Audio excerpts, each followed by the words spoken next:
The moment the words left my mother's mouth, something inside me shifted. We sat around the gleaming oak dining table, the Friday night dinner ritual my parents insisted upon week after week. The chandelier cast a warm glow over the scene that looked so perfect from the outside. A loving family sharing a meal, celebrating each other's triumphs. But beneath this carefully curated tableau lay years of invisible pain. "You're not half the woman your sister is." My mother looked straight at me when she said it, her voice sharp yet casual, as if commenting on the weather. The table fell silent. My father paused mid-bite. My sister, Victoria's smug smile, froze in place. I could hear the wall clock ticking in the sudden stillness, each second stretching into eternity, as the words sank into my skin like acid. In 28 years of dutiful daughter behavior, of swallowing hurt and disappointment, of making myself smaller to accommodate Victoria's expanding glory, something finally broke. The strange part was how calm I felt. I should have cried. I had cried so many times before in the privacy of my car or apartment after these family dinners, but not tonight. I pushed my chair back, the legs scraping against hardwood with a sound that sent shivers through the room. I looked directly into my mother's eyes, then turned to Victoria, still wearing her triumphant smile, and said in a voice so steady it surprised even me, "Then let her pay the rent for you." The entire room went still. Victoria blinked in confusion. My mother's eyes widened in disbelief. My father, who had been smiling all evening while Victoria detailed her latest courtroom victory, suddenly turned pale. He forced out each word as if making sure he had heard correctly. "Rent? What do you mean?" I sat upright, my hand resting on the chair, my heart pounding, but my voice unwavering. "I mean that for the past 3 years, I have been sending money every month to help you pay the mortgage on this house after the pandemic hit your finances." The revelation hung in the air like smoke. 3 years, 36 transfers, more than $72,000 that should have been my down payment on the downtown Portland apartment I dreamed of. All given freely to keep this roof over their heads while they continued to treat me as an afterthought. It all began on a winter night 3 years ago. I had just finished working late, still sitting in my rented apartment, surrounded by stacks of financial papers for clients. My phone buzzed relentlessly until I finally answered. My mother's voice trembled on the other end, choked with fear. "Eleanor, we might lose the house. Your father just lost a major construction contract, and we don't have enough to cover the mortgage payment this month. If the bank doesn't receive the money on time, they'll send a notice next week." I remember clearly the icy chill that ran down my spine as those words sank in. Our house, the one I grew up in, the place holding all my childhood memories, was on the verge of disappearing because of numbers on a debt statement. My mother sobbed, her voice breaking like someone about to drown. "Can you help us just this one time? Just to keep the roof over our heads? After this, your father and I will find a way to pay it back." I didn't hesitate long. At that time, I had been working as a financial manager for a few years and saved a modest amount, hoping to buy my own apartment within 2 or 3 years. I took a deep breath and said, "Yes, I'll transfer it first thing tomorrow morning." After hanging up, I sat staring at the dark screen, my chest heavy. I comforted myself just this once. The family is in crisis. I'll help, and then everything will go back to normal. The next morning, I transferred the money. My mother called back, her voice filled with relief and gratitude, repeating over and over, "Thank you, just this once." I believed her. I wanted to believe her. But once became twice, then 3 times. The next month, my mother texted, "Sweetheart, your father's company still hasn't recovered. Can you help just this month? Next month, we'll manage on our own." I agreed again. The following month came with the same promise. Just this once. Little by little, those transfers became routine until I eventually set up an automatic payment schedule with the bank. Every time I saw my account balance drop, I told myself, "Family comes first, I'll rebuild my savings later." But deep down, I knew my dream of owning my own apartment was slipping further away with each payment. One particular evening, while working late at the office, my father called. His voice no longer carried its old confidence, but was rough and heavy. "Eleanor, I hate having to ask you, but this month we really can't make it. If we lose the house, your mother will fall apart. I promise. Just this month." I sat staring out the window at the drizzle falling onto the street, feeling both pity and anger. Pity because my father had lost the pride he once carried. Anger because once again I had to put my own dreams on hold. Yet I nodded almost by reflex.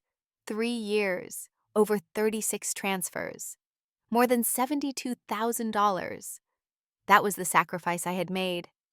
And yet within the family, not once had anyone acknowledged it. Not once at these dinners had a single word of thanks been offered. To them, everything I gave seemed invisible, as if it were simply the expected duty of a daughter still unmarried without dependence with a steady income.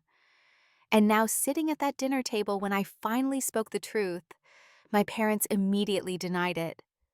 My mother furrowed her brows, her voice trembling. "We never asked you to do that." "You must be mistaken. If you chose to help, don't bring it up now." My father crossed his arms, trying to reclaim authority. "Eleanor, we appreciate that you once helped, but bringing it up like this at the dinner table is inappropriate." Hearing their words, I let out a bitter laugh. Inappropriate.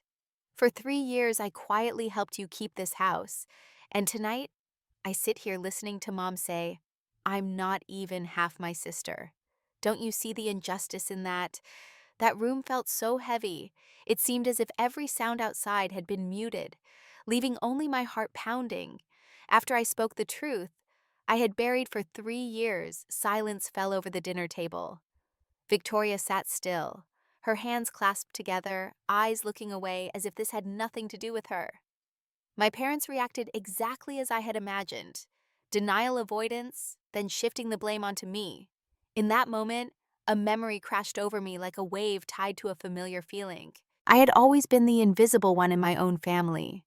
Since childhood, whenever relatives gathered, I would sit at the small table while Victoria stood in the living room telling jokes, performing short dances, or reciting passages by heart. Everyone would clap and say, "She's clever and lively, she's sure to succeed." Me, the child who liked to hold a pencil and calculate who sat meticulously building Lego diagrams, would get only a brief comment. "Eleanor is quiet, very sensitive." That label stuck with me through childhood like a shadow I could never shake.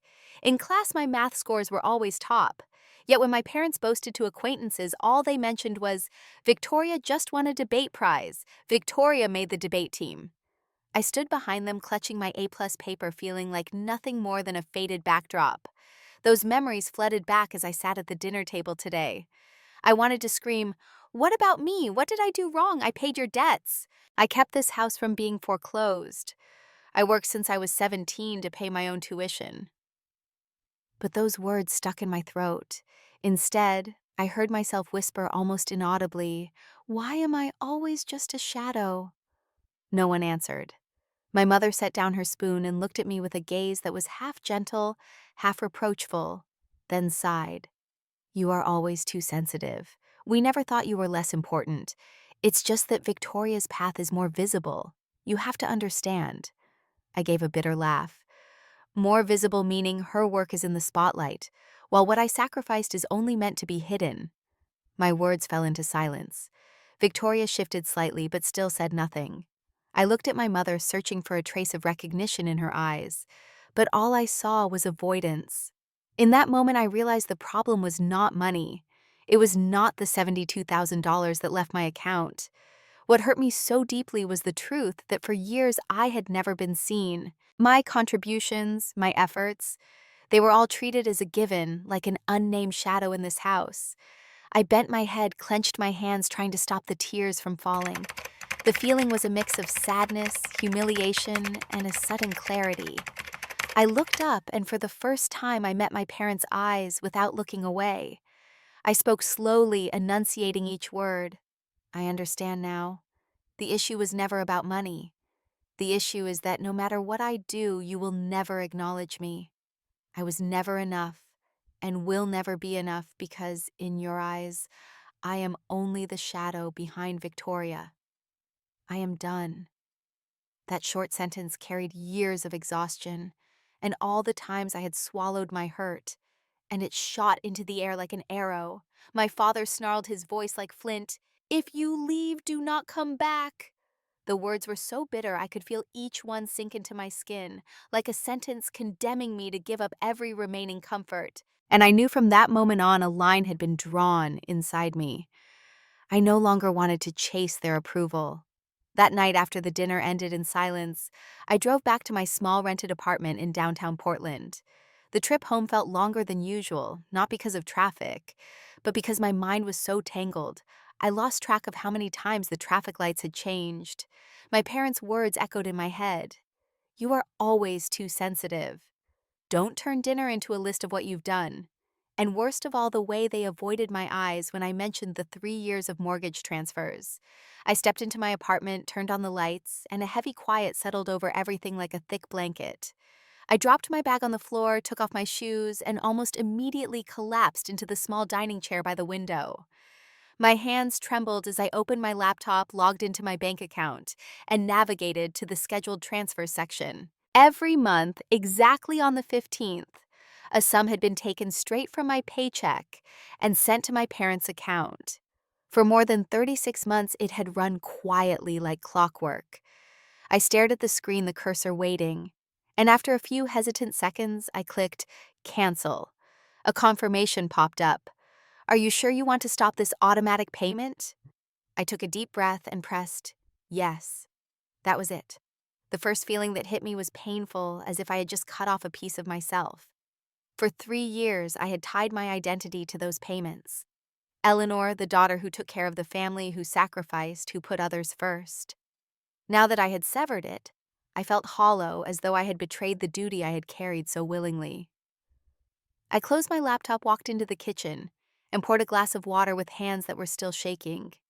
Then I went back to the table, opened the drawer, and pulled out the folder I had kept all this time. Inside were the printed bank statements neatly arranged by month from that winter 3 years ago, up to the most recent one. I spread them across the table, the black and white sheets covering the small surface. The numbers stood out: $500, $1,000, some months, $1, $500, even $2,000. When my parents said this month is harder than usual, I added them up, pencil marks crisscrossing the page, and when I finished, the total stared back at me: more than $72,000. I sat motionless, staring at that number. The first wave of pain surged through me again. $72,000.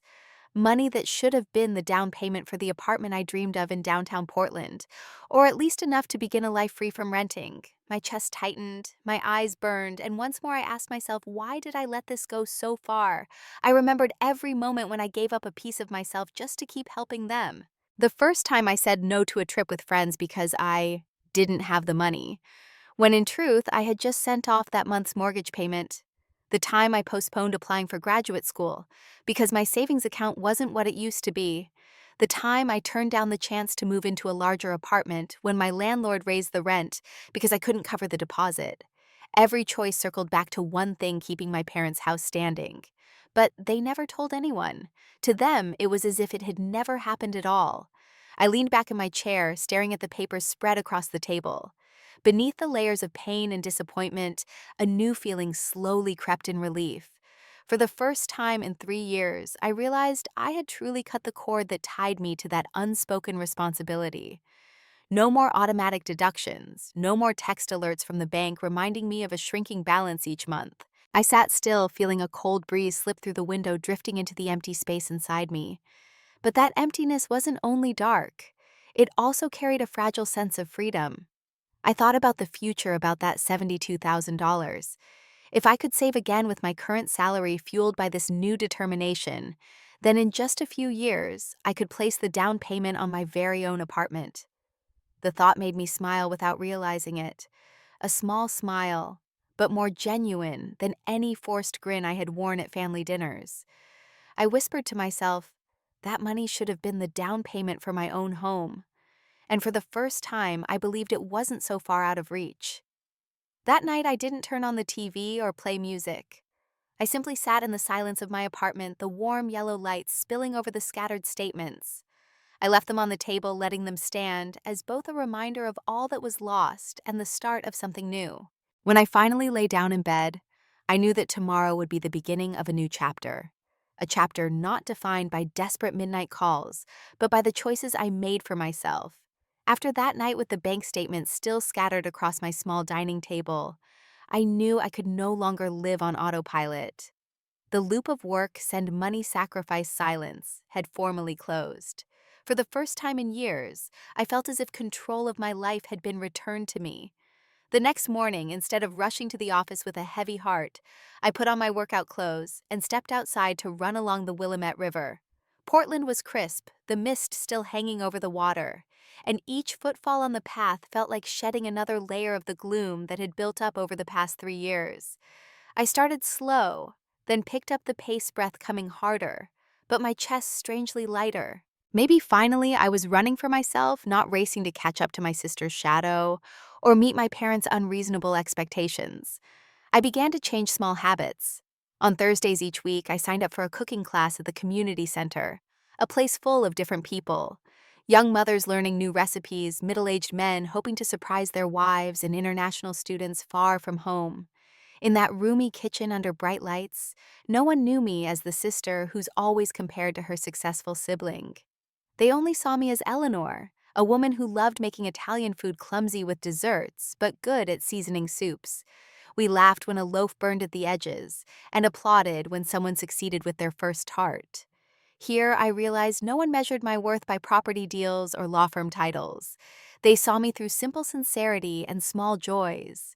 I also began reconnecting with the world outside of work. A new group of friends invited me to go hiking on the weekends around Mount Hood.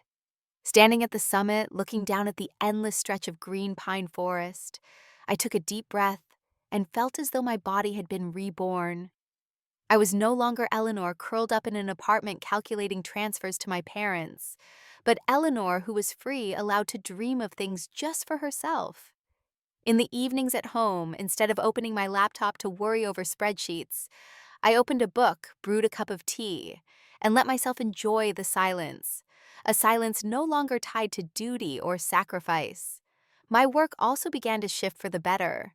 Perhaps when my mind was no longer crushed by unfairness and heavy responsibility, I had more energy to focus.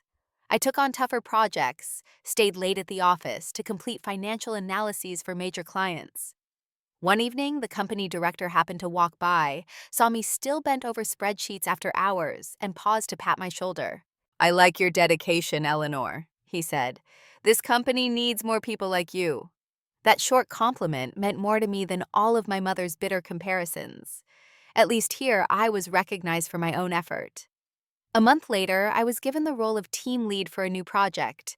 The feeling of standing before the conference room presenting the financial plan to the entire board made my heart race, but filled me with confidence. When I finished my presentation, colleagues applauded, and my boss nodded in approval. I walked out of that room with feet so light they barely touched the ground. That was the moment I realized I was no longer a shadow. I was standing in my own light. Then one day, an email arrived from Seattle. A fast-growing fintech startup wanted to hire me as their director of financial analysis. The salary was more than 40% higher than my current pay plus equity in the company, an opportunity I had never dared to imagine while buried in family obligations. I printed the email and sat staring at it on my kitchen table, my mind full of questions. Moving would mean leaving Portland, the city that had shaped my adult years. At the same time, it would be a step toward freeing myself from the invisible net my family had been casting around me. I remembered the night I had counted every bank statement, my mother's words, "You are not even half of your sister," and my father's evasive look when I mentioned the money. A voice rose in my head. "It's time." I called my closest friend and told her about the offer. She screamed with joy. "Eleanor, you have to take it. This is the new beginning you deserve." Hearing that enthusiastic voice, my chest warmed. I opened my laptop and replied to the email, "I accept." And 4 words, but 4 words that freed me from the weight of my past. In the weeks leading up to my move to Seattle, I was both busy and excited. I walked around Portland more often, stopping by the little cafe under the Burnside Bridge, sitting by the window and watching people pass by. I knew the city had witnessed the years when I carried the weight of my family's burdens, but now it was also witnessing me stepping out to claim my own worth. As I packed my belongings and took the pictures off the walls of my rented apartment, I didn't feel sadness. Instead, It felt as though I was peeling away old chains, one layer at a time. On my last day in Portland, I ran again along the Willamette River. This time, I carried no heaviness with me, only a sense of exhilaration. I knew challenges lay ahead, but at least they would be challenges of my own, chosen by me. When I stopped to take a long breath, I heard my heart pounding, not from worry or fear, but from the pure happiness of finally beginning to live for myself. 6 months after arriving in Seattle, my life had changed faster than I could have imagined. My job at the fintech startup pulled me into a demanding but exhilarating rhythm. I learned to work alongside brilliant creative minds, people who didn't care who you were or where you came from, only about the value you brought. In that harsh but fair environment, I found the recognition I had longed for all those years. My salary was higher, my shares grew more valuable, and I watched my savings account climb month after month. One evening, sitting alone on the balcony of my rented apartment, I opened my personal spreadsheet, added up the numbers, and realized I finally had enough for the down payment on my first home. My heart raced like it had when I ran along the Willamette River, but this time not to escape sorrow, but out of excitement. I scheduled a meeting with a real estate agent over the weekend. We toured several apartments, some spacious but dark, others bright but too far from the city center. I didn't want to rush into a decision. I had waited too long, sacrificed too much to reach this point. I needed a place where I could walk in and immediately know this is my home. And then, when we stepped into a unit on the 16th floor of a newly built tower, I froze. Floor-to-ceiling windows opened to a sweeping view of Seattle, with the Space Needle rising proudly against the clear blue sky. The apartment had only one bedroom, not very large, but sunlight poured into every corner. The polished wooden floors gleamed, and the compact kitchen was perfectly equipped. I stepped onto the balcony, the cool breeze brushing my face as I looked down at the bustling city below. In that moment, I knew this was where I wanted to belong. The process of buying the apartment took a few weeks, but with each passing day, my excitement grew. When I finally signed the contract, my hands trembled, not with fear, but with joy. I held the keys in my hand, the cold metal sweeter than anything I had ever touched. On the first day, I stepped into the empty apartment. I dropped my bag on the floor, stood in the middle of the living room, and looked around. No furniture, no noise, only open space and a clear view of the Space Needle. I drew in a deep breath, and inside me, a single thought rang out clearly. For the first time, everything is mine. Not thanks to anyone else, not bought at the cost of silent sacrifices, but entirely through my own effort. In the days that followed, I began decorating the apartment in my own way. I chose a light gray sofa, a small oak dining table, and a tall bookshelf nearly reaching the ceiling to hold my favorite books and a few green plants. I hung a landscape painting of Portland on the wall, a reminder of the place I had left behind to find myself. Every item I bought was chosen carefully, not because of money, but because I wanted everything here to reflect me, not anyone else. When night fell, I would stand out on the balcony watching the city lights flicker and feel a peace I had never known before. One evening, I snapped a photo from the balcony, just a corner of the Space Needle glowing in the fiery orange sunset, and posted it on my personal page. I didn't write much, just a short caption, a new beginning. I thought of it simply as a way to mark a milestone in my life. A few minutes later, my phone buzzed. The notification showed Victoria's name. Her message was only a few words. "You're really something. Why didn't you tell the family?" I stared at the screen, a rush of mixed emotions rising inside me. In her words, I heard more sarcasm than praise, as if my buying a home was something she hadn't expected. Or worse, something that threatened her role as the successful one in the family. I typed a few words in reply, then stopped. I turned off the screen and placed the phone face down on the table. Not because I had nothing to say, but because I no longer needed to say anything. I no longer needed recognition from her, from my parents, or from anyone else in the family. This apartment, this life, was the clearest proof of all. That evening, I poured myself a glass of wine, put on some soft jazz, and settled onto my new sofa. The space around me was still bare, but inside, for the first time in years, I felt complete. I was no longer Eleanor who sacrificed in silence, no longer Eleanor curled in the shadows of comparison to her sister. I was Eleanor, the woman who dared to cut the ties of the past, who built her own life, and who now sat in her own home watching the city lights shine beyond the glass. One weekend afternoon, as I was tidying up my new apartment in Seattle, my phone rang. The screen lit up with the name Mrs. Jensen, the elderly neighbor who lived across from my parents in Portland. I was a little surprised since we hadn't spoken in so long, but I answered. Her voice was cheerful, though tinged with hesitation. "Eleanor, dear, how have you been? I have something I thought you should know. I just walked past your parents' house and saw a large banner hanging outside. It was quite something. Let me send you a picture." Before I could respond, she had already texted it. When the screen lit up, my heart clenched. On the familiar wall above the front porch hung a wide white banner, bold red letters stretched across. "Congratulations, Victoria, for preserving the family home." I stared at the words, my breath caught my vision blurring. The sight pierced straight through me like a blade. I had to read it over and over to believe it wasn't some cruel joke. Preserving the family home. Could it be they had officially put Victoria's name on the house papers? I sank back onto the sofa, my hand trembling as I held the phone. The bright apartment in Seattle suddenly felt cramped and oppressively quiet. A flood of memories burst in my mind. Late nights making transfers. My mother's pleading messages of just this once. The numbers on the bank statements. More than $72,000. And now it was all wiped away as if it had never happened. In the story they were rewriting, I was completely invisible. A numbness spread through my body, and soon turned into a burning heat in my chest. I felt stunned not only by the loss of material recognition, but by the outright betrayal. They weren't merely ignoring my efforts. They were deliberately erasing the traces and handing the glory to Victoria as if I had never sacrificed a single cent. In their eyes, I had never existed. I was an outsider, someone sidelined in the very house I had helped keep. I closed my eyes and let the tears fall. But these tears were not the same as before. They were no longer helpless despair. This time a different resolve rose within me. I could not allow the truth to be buried.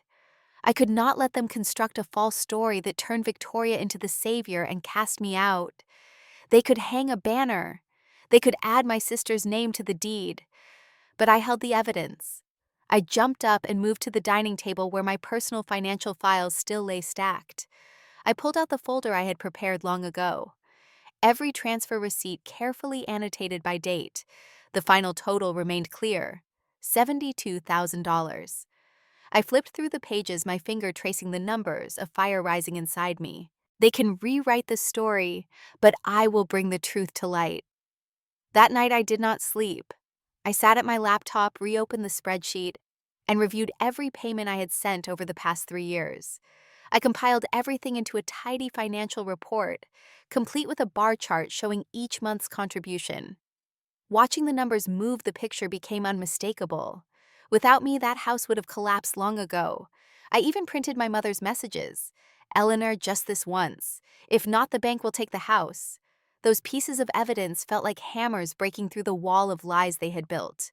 The moment I hit save, I leaned back in my chair, my chest heaving. I knew a storm was coming. But this time I was no longer afraid.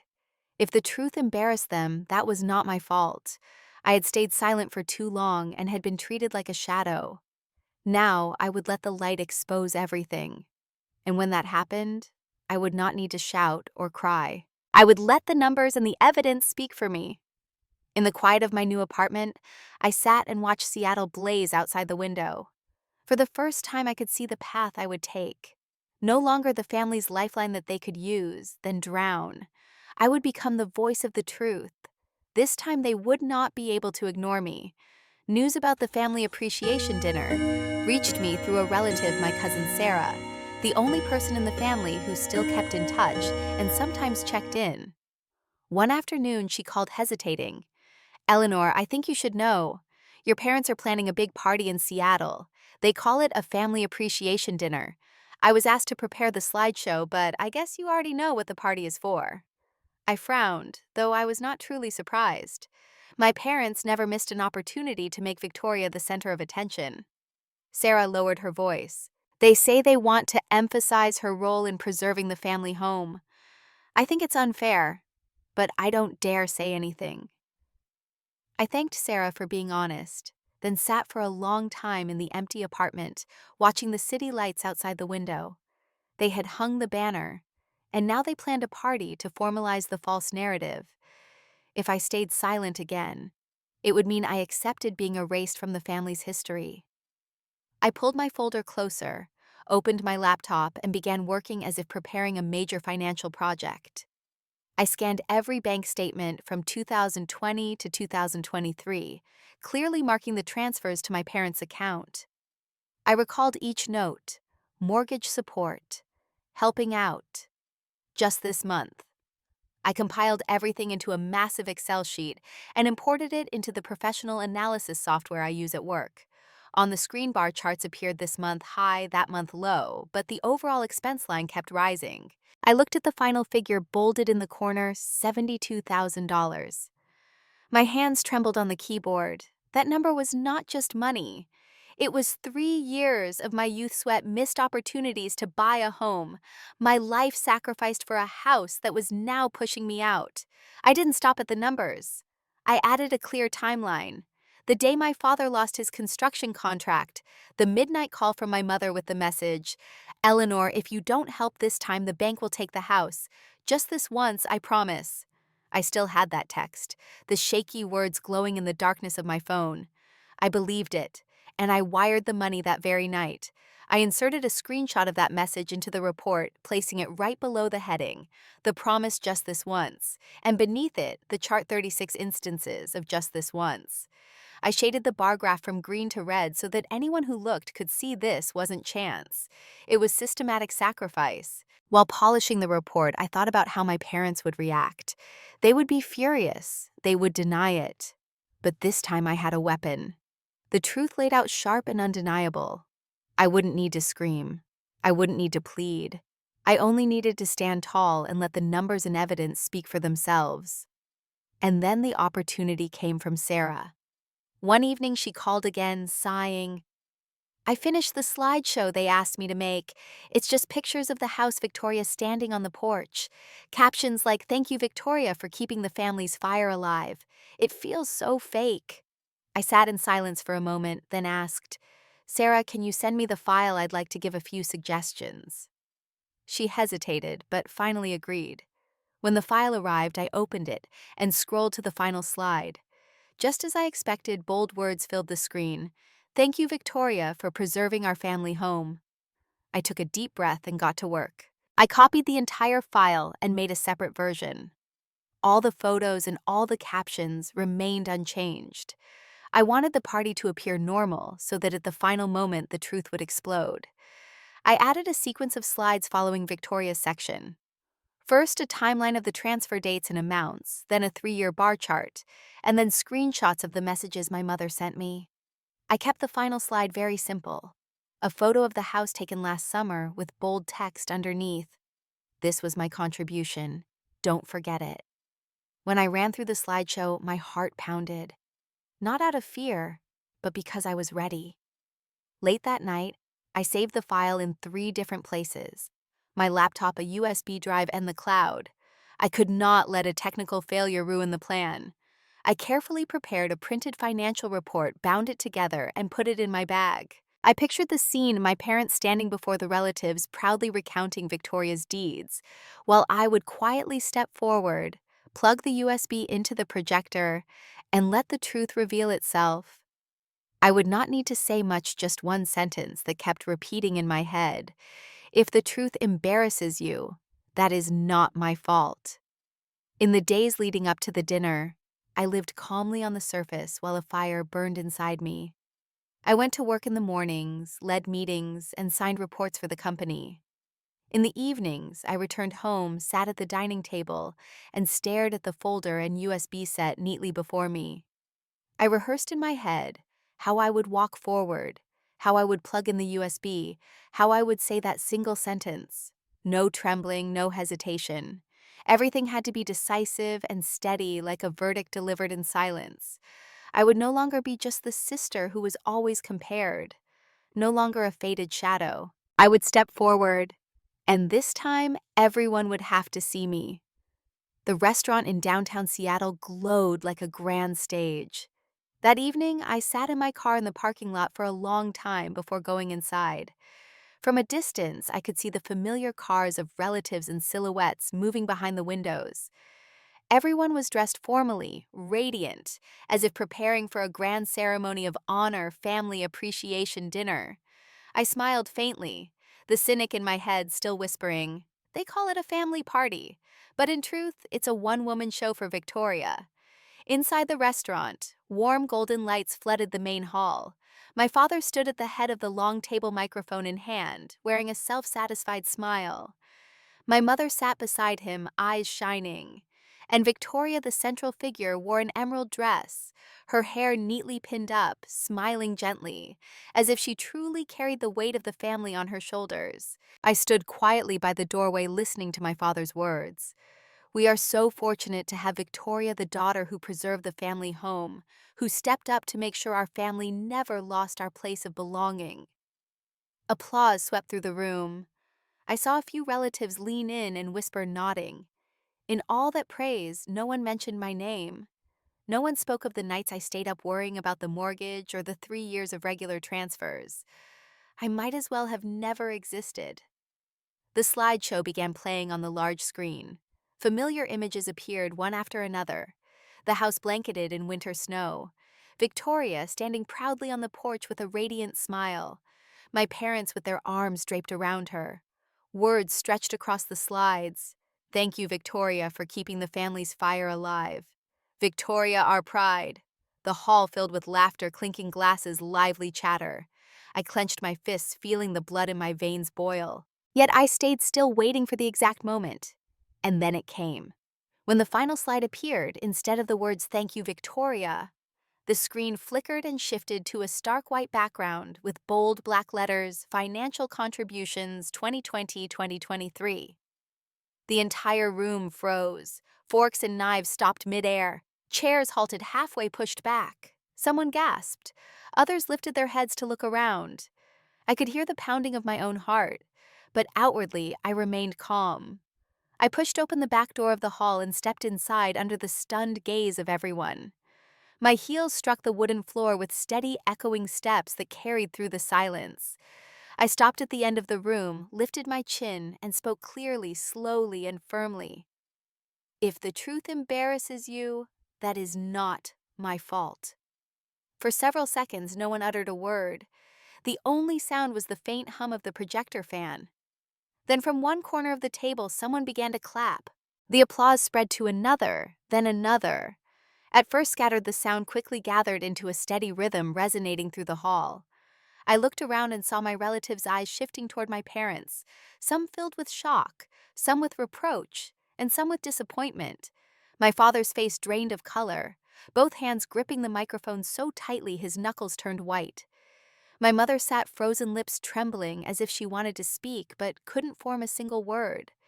And Victoria, the one who had been celebrated just minutes earlier, bowed her head, cheeks burning, her mouth opening soundlessly. I saw her shoulders shake, her eyes dart away as if her whole world had just collapsed. I stepped forward, the lights falling directly on me, illuminating every line of my face. I did not shout, I did not accuse. I simply looked straight at my parents and said again, 3 years, $72,000. Without that money, the house would have been gone long ago. You know it and I know it, but you chose silence. You chose to invent another story. So let the whole family hear the truth. The room erupted in murmurs. An uncle leaned toward his wife and whispered, "I remember she once said she was working so many extra hours back then. Now I see why." An aunt shook her head. "My God, how could they let Eleanor carry it all and give the credit to Victoria?" The whispers spread quickly like fire catching on dry grass. I saw my mother shrinking into her chair, eyes red and wet. My father sat upright, but his face was stone, his throat tight, unable to muster a defense. I turned back to the screen where the number $72,000 still glowed. I raised my hand and pointed at it. This is the truth. This is the person who kept the house. No one can deny it. I let the silence stretch for a few seconds, then lowered my hand. The hall seemed to hold its breath before the applause rose again, this time stronger, spreading across every table. A few relatives even stood, their eyes filled with support as they turned toward me. Victoria lifted her head, eyes brimming with tears, looking at me as if for rescue. But I did not respond. I hadn't come to comfort her, nor to reconcile. I had come to expose the truth. The atmosphere of the dinner shifted completely. The laughter and chatter vanished, replaced by searching, uneasy glances aimed at my parents. It was no longer a celebration of Victoria, but a silent tribunal for them. I drew a long breath, turned to leave, when I heard my mother call softly, "Eleanor." Her voice trembled, almost pleading, but I only shook my head. "I told you already. The truth is never my fault." Then I turned my back and walked straight out, leaving behind the whispers, the stunned faces, and a family unraveling in silence. The cool Seattle night wrapped around me as I stepped outside. I paused on the steps of the restaurant, lifting my gaze to the glittering sky. Inside me there was no gloating, no sense of victory, only relief. The weight of 3 years had finally been set down, and I knew from this moment on, no one could erase me. No one could deny the truth that I had been the one to keep their house standing. 2 days after the dinner, while its echo still rippled through the family, someone knocked on the door of my new apartment. I peered through the peephole and saw my parents standing there. My mother wore a heavy coat, her face exhausted, eyes swollen, as if she had been crying all night. My father looked downcast, hands in his pockets, suddenly smaller than the authoritative figure he had projected at the restaurant. I hesitated for a moment, then opened the door. They stepped inside, their eyes hesitating as they took in my new space. Bright, tidy, clean, completely different from the tense atmosphere of the old house where I had poured money into keeping them afloat. My mother spoke first, her voice trembling, nearly breaking. "Eleanor, I'm sorry. We were wrong to stay silent, wrong to let you bear everything. We didn't realize how much you had sacrificed. After that night we talked. We will add your name to the deed. You deserve it. You kept the house intact." I stood still, looking into her eyes. Once those words would have brought me to tears, thinking finally I had been recognized. But now, standing in my own apartment with the keys on the table and walls painted in colors I had chosen, I realized I no longer needed that promise. I shook my head, calm but firm. "I have a home now, Mom. I have my own life. I don't need to be tied to the past anymore." I watched my mother's lips tremble, and my father turn his face away, his throat tight. They didn't expect such a simple answer. My father cleared his throat. "But that is your work. You deserve—" I cut him off, my voice gentler but resolute this time. "What I deserve is not a name on a paper. What I deserve is respect. And you did not give me that. I don't need to prove anything more. I have everything already through myself." I remembered everything. The nights I sent money in silence, the times I swallowed my tears while hearing Victoria praised, the moments of despair when I realized I had been erased from the family story. All of it had led me here. I no longer blamed myself for sacrificing, because those sacrifices had forged the resilience within me. I no longer longed to have my name written on the deed of the old house, because I already had a place of my own, a place built with my own strength and faith. After my parents left, more subdued than I had ever seen them, I sat for a long while watching the city lights reflect on the distant river. In that moment, I understood a simple truth. My value had never been in the labels others placed on me, the sensitive sister, the one less capable than Victoria, or the daughter who only helps out. My true worth lay in the resilience I built for myself, in the courage to keep walking when wounded, and in choosing my own path, even when it came at a cost. A week later, just as I was preparing dinner in my kitchen, another knock came at my door. When I opened it, Victoria stood there alone. She looked different. Her expensive perfume was gone. Her designer watch was missing. The highlights in her hair had grown out, revealing her natural color. She seemed smaller, less confident, nothing like the radiant figure who had stood at the center of the family appreciation dinner. "Can I come in?" she asked, her voice lacking its usual authority. I hesitated, but then stepped aside to let her enter. She walked slowly into my apartment, her eyes taking in every detail. "It's beautiful," she said, finally stopping by the window with its view of the Space Needle. "You really did it." There was a hint of genuine admiration in her voice that I had never heard before. She turned to face me, her hands fidgeting with her purse strap. "I didn't know, Eleanor. About the money? About how much you gave them? They never told me." I nodded unsurprised. I figured they wouldn't. Victoria walked to my sofa and sat down without being invited, a habit from years of believing every space belonged to her. "They're selling the house," she said abruptly. This news did surprise me. What? After that night, everything fell apart. The relatives started calling, asking questions. Dad couldn't handle the shame. They decided to pay off what's left of the mortgage and move into something smaller. I stood by the kitchen counter processing this information. There was no satisfaction in hearing it, only a strange emptiness. Victoria continued, her voice softer now. "I've been thinking a lot since that night, about how things were between us growing up. I always thought you were fine with it, with me getting all the attention. I never realized how it must have felt from your side." I watched her carefully, trying to gauge her sincerity. "It wasn't just about attention, Victoria. It was about value, about being seen." She nodded slowly. "I know that now. And there's something else." She looked down at her hands. "I lost my job at the firm." "What happened?" "Budget cuts, they said. But I think it was more than that. I never really measured up there. I was hired because Dad had connections with one of the partners. When those connections weren't enough anymore, they let me go." For the first time, I saw vulnerability in Victoria's eyes. "The truth is, I don't know how to stand on my own. I never learned. They always made everything so easy for me." I felt a strange mix of emotions, compassion for her situation, but also a boundary I would not cross. I wasn't responsible for fixing this. Victoria had to find her own way just as I had. "What will you do now?" I asked. She shrugged. "Start over, I guess. Find something I'm actually good at, not just what everyone expected me to be good at." She looked around my apartment again. "How did you do it? Build all this by yourself?" I sat down across from her. "One step at a time, by accepting that I was on my own and finding strength in that." Victoria nodded, wiping away a tear. "I've never been on my own. I'm scared, Eleanor." I looked at my sister, seeing her clearly, perhaps for the first time. She wasn't the villain in my story. She was just another person shaped by the same dysfunctional family system, albeit in a very different way. She had been given everything, but taught nothing. I reached out and gently touched her arm. "That sounds really hard, Victoria.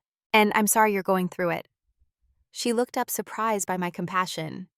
"But," I continued, "I can't fix this for you, just like I can't keep fixing things for Mom and Dad. We all have to find our own paths now." Victoria nodded, understanding the boundary I was setting. "I know.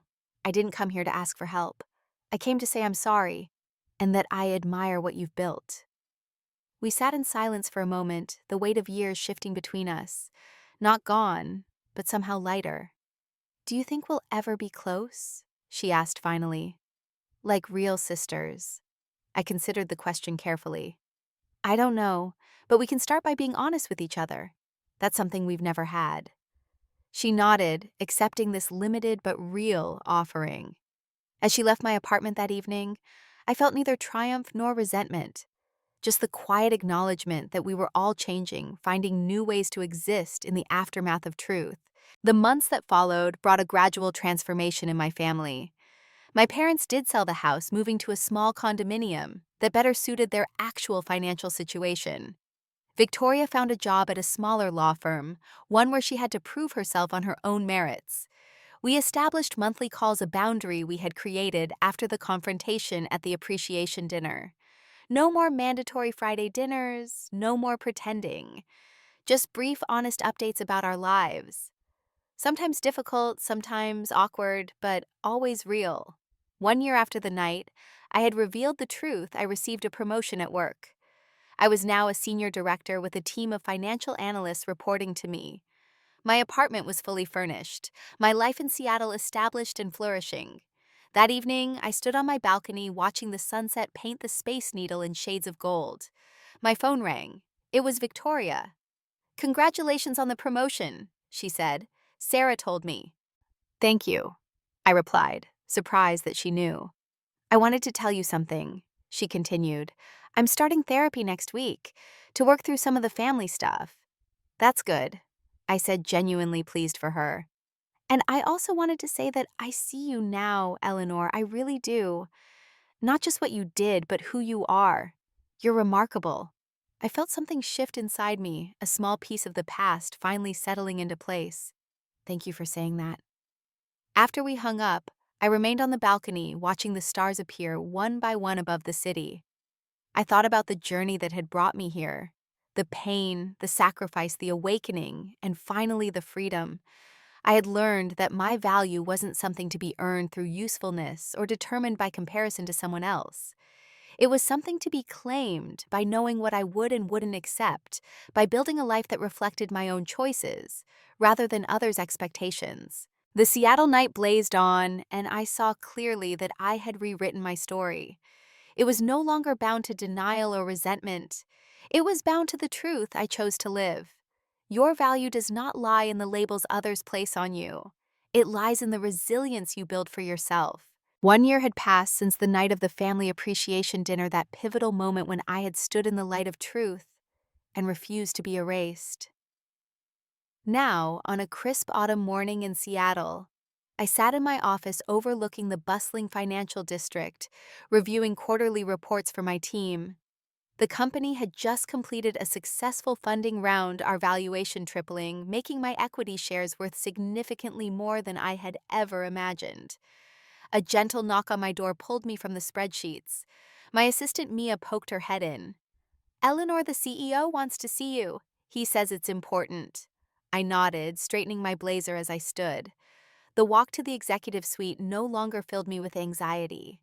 I had earned my place here through merit and hard work, not through someone else's favor or pity. When I entered the corner office with its panoramic views of Elliott Bay James Chen, our CEO greeted me with a warm smile. "Eleanor, please sit down." He gestured to the leather chairs facing his desk. "I'll get straight to the point. The board and I have been discussing our expansion into the East Coast market. We need someone to head up the new Boston office, someone who understands our company culture and has the financial acumen to make it succeed from day one." He leaned forward. "We want it to be you." The offer hung in the air between us. Boston, a promotion, building something from the ground up. This would mean a significant salary increase, more equity, and the title of executive vice president, he continued. You'd have full autonomy to build your team. Of course, it would also mean relocating again. "When would you need my decision?" I asked, my mind already racing through the possibilities. "End of the week would be ideal. We'd want you to transition over the next 2 months." I thanked him for the opportunity and promised to consider it carefully. As I walked back to my office, I felt a familiar flutter in my chest. Not fear, but the exhilaration of standing at the edge of something new, something entirely my own. That evening in my apartment, I opened a bottle of wine and stepped onto the balcony. The Space Needle glowed against the darkening sky, a beacon that had welcomed me to the city where I had rebuilt myself. Now I was being offered the chance to move once more, to stretch further into the person I was becoming. My phone rang, displaying my mother's name. Our monthly calls had become a ritual of cautious reconnection. Not intimate, but honest in a way we had never been before. "Eleanor," she said when I answered. "How are you?" "I'm well, Mom. How's the new condo?" She sighed. "It's smaller than we're used to, but we're adjusting. Your father has been volunteering at the community garden. Gives him something to focus on besides everything we lost." I noted her choice of words, "everything we lost," rather than "everything you helped us keep for 3 years." Some habits died hard. "And Victoria?" I asked. "Have you spoken with her lately?" "She calls more often now. Her new job doesn't pay what the old firm did, but she seems steadier somehow." She mentioned she's still seeing that therapist. I nodded to myself, pleased that Victoria was continuing the work of understanding our family dynamics. That's good to hear. And what about you? My mother asked. Any news? I hesitated, then decided to share. Actually, yes, I've been offered a promotion to head a new office in Boston. It would be a big step up. There was a pause on the other end of the line. Boston is very far away, she finally said, her voice small. It is, I acknowledged, but it's a remarkable opportunity. Will you take it? I'm still deciding. Another pause longer this time. Eleanor, I know we have no right to ask anything of you after everything. But if you do move to Boston, will you still call sometimes? Even once a month like this? The vulnerability in her question caught me off guard. For the first time, she wasn't demanding or assuming, but asking. Perhaps it was a small step, but it was movement nonetheless. Yes, Mom, I would still call. After we hung up, I sat with my wine watching the city lights shimmer below. My thoughts drifted to the journey that had brought me here from the invisible daughter to a woman being offered leadership and responsibility on her own terms. The contrast was stark, yet somehow part of the same continuous thread of my life. The next morning, an unexpected email appeared in my inbox. The sender was Sarah, my cousin, the only family member who had stayed in contact throughout the turbulence of the past few years. Eleanor, I hope this isn't overstepping, but there's something you should know. Victoria has organized a family gathering next weekend in Portland. Not a celebration this time, but what she's calling a family truth session. She asked me to invite you.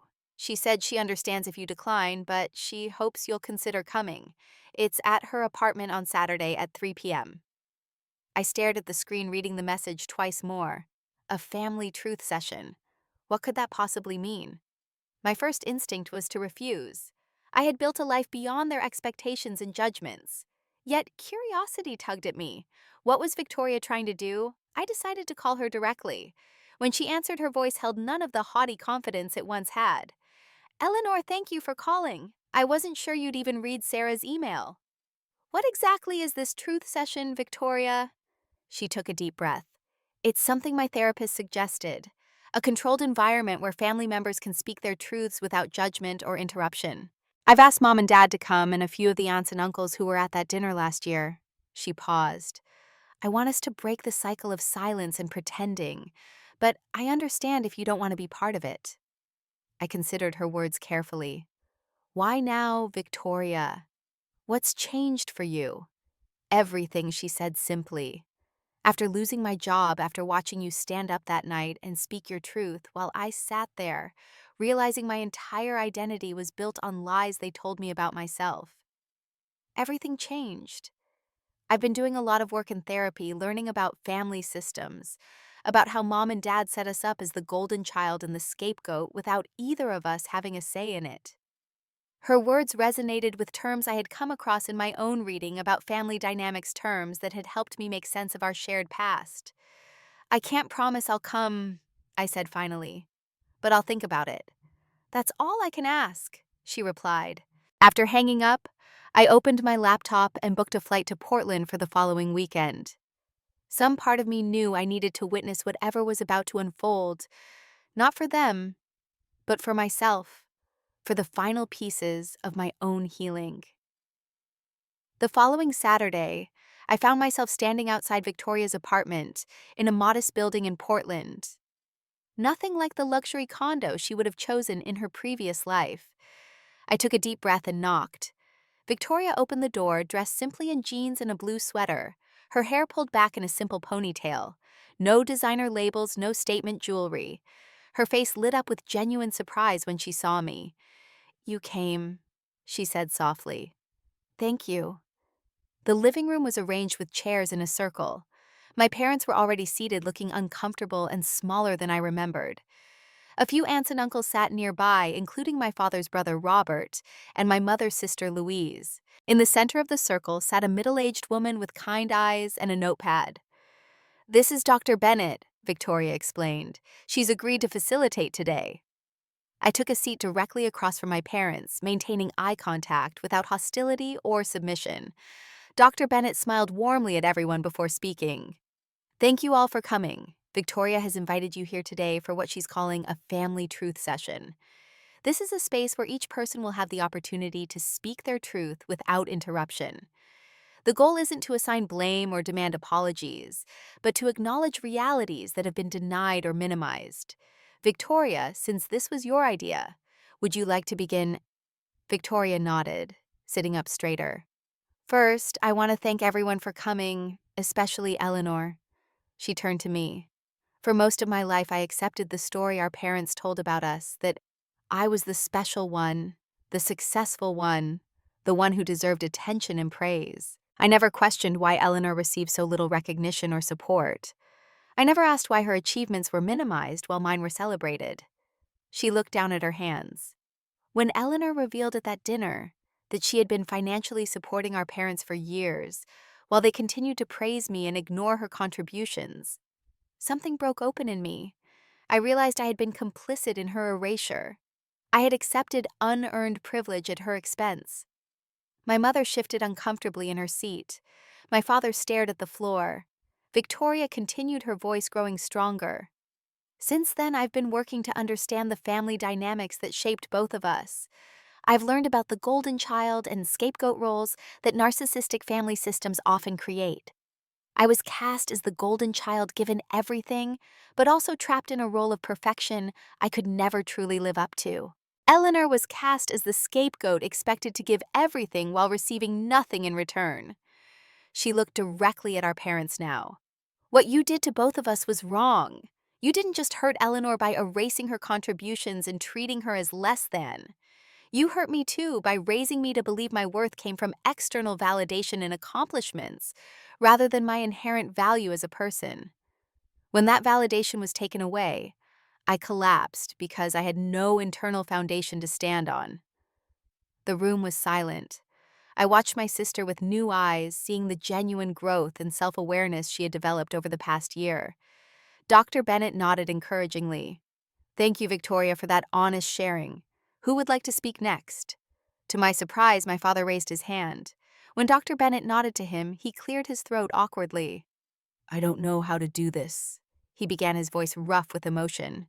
I've spent my whole life believing a father's job was to project strength, to never admit weakness. He looked up at me, then at Victoria. When my business began failing after the pandemic, I felt like I had failed as a man, as a provider. I couldn't bear to face that failure, so I hid it. I let Eleanor bear the burden instead, and then I couldn't even acknowledge what she'd done, because it would mean admitting my own inadequacy. He wiped at his eyes. I was raised to believe that real men don't show vulnerability, don't ask for help. My father never once told me he was proud of me or that he loved me. I thought that was normal thought. That was how you raise children, to be strong. But sitting here now, seeing what that approach has cost us all, his voice broke. I was wrong, and I am so deeply sorry. My mother reached for his hand, her own tears falling freely now. When it was her turn to speak, her voice trembled. I always told myself I was protecting this family, she said. Protecting your father's pride by not discussing our financial troubles openly. Protecting Victoria by praising her so she wouldn't feel pressured. Protecting you, Eleanor, by not burdening you with family problems. She shook her head. But the truth is, I wasn't protecting anyone. I was protecting myself from having to face difficult realities. She looked directly at me for the first time. When you would achieve something, a good grade, a promotion, I would minimize it, not because I wasn't proud, but because acknowledging your strength meant acknowledging my weakness. You were everything I had never been brave enough to be: independent, self-sufficient, capable of standing on your own. And instead of celebrating those qualities, I punished you for them because they highlighted my own failures. Her words landed like stones in still water, creating ripples of recognition within me. For years, I had believed my mother simply loved Victoria. More preferred her company, took pride in her achievements while dismissing mine. I had never considered that my independence might have threatened her, that my self-sufficiency might have highlighted her own dependence. When it came to my turn to speak, I took a moment to gather my thoughts. For most of my life, I believed there was something fundamentally wrong with me, something that made me less lovable, less worthy of attention and pride than Victoria. I worked harder, achieved more, gave everything I had trying to earn the recognition that came to her effortlessly. I looked at each family member in turn. The night I revealed the truth about the mortgage payments, I wasn't just angry about the money. I was angry about what the money represented: years of invisible sacrifice, years of having my contributions erased and minimized, years of being told in ways both subtle and overt that I wasn't enough. I took a deep breath. The past year has taught me that my value doesn't come from what I give or what I achieve. It doesn't depend on anyone else's recognition or approval. I had to lose everything: my relationship with my family, my home, my sense of belonging, to discover that I was enough all along exactly as I am. I turned to Victoria. Thank you for organizing this, for creating a space where truths can be spoken and heard. It took courage. She nodded, tears in her eyes. Dr. Bennett spoke gently. Would anyone else like to share? My Aunt Louise raised her hand. I knew, she said simply. I saw how differently you treated them, Margaret. She addressed my mother directly. I saw how you glowed when Victoria accomplished something, how you barely acknowledged when Eleanor did the same or more. I noticed, but I never said anything. I told myself it wasn't my place to interfere in how you raised your children. She looked at me with regret in her eyes. I should have spoken up. I should have been the adult who saw you, Eleanor, who celebrated you. I'm sorry I failed you too.